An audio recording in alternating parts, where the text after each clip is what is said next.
দেখো বন্ধুরা, আজকে আমি চলে এসেছি দুর্গাপুর ইএসআই হসপিটালে। তো এর আগেও 2-3 দিন আমি এসেছি।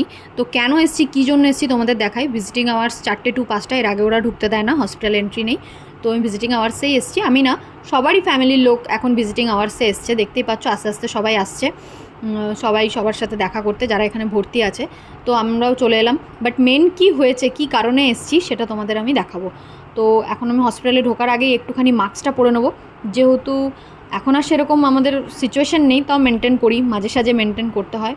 তো আমরা তারপরে চলে গেলাম যেখানে ভর্তি আছে ওয়ার্ডে। দেখো মেলে চলে গেলাম, মেলে গিয়ে দেখলাম ওখানে অনেকেই এরকম ভর্তি আছে, সবার বাড়ির লোক এখানে এসছে দেখা করতে ফ্যামিলি থেকে। তো আমরাও চলে এলাম। মেন হচ্ছে যেটা, সেটা হচ্ছে সবুজ, সে আমার ভর্তি আছে।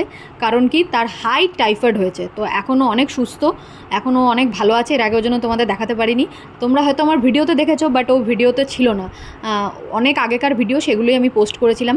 এখনও বিগত মানে যেহেতু হসপিটালে ভর্তি, ভিডিও করতে পারছে না। তো তোমরা সবাই কামনা করো যেন তাড়াতাড়ি সুস্থ হয়ে বাড়ি চলে আসে, আবার আগের মতো ভিডিও করে, আর তোমরা ওকে আবার আগের মতো পছন্দ করো। সবাই আমরা কামনা করি একসাথে। তারপরে ওকে একটু ফল টল কেটে দিলাম, ও একটু খেলো। ফল টল আমরা নিয়ে গেছিলাম, তারপরে আমরা ওর সাথে কিছুক্ষণ গল্প করলাম। ওকে তো ছেড়ে যেতে ইচ্ছা করছে না, তাও ওকে হাসি মুখে, ও যাতে মন খারাপ না হয়, সবাই মিলে ওকে একটু হাসি মুখে বললাম চলো এবার আমরা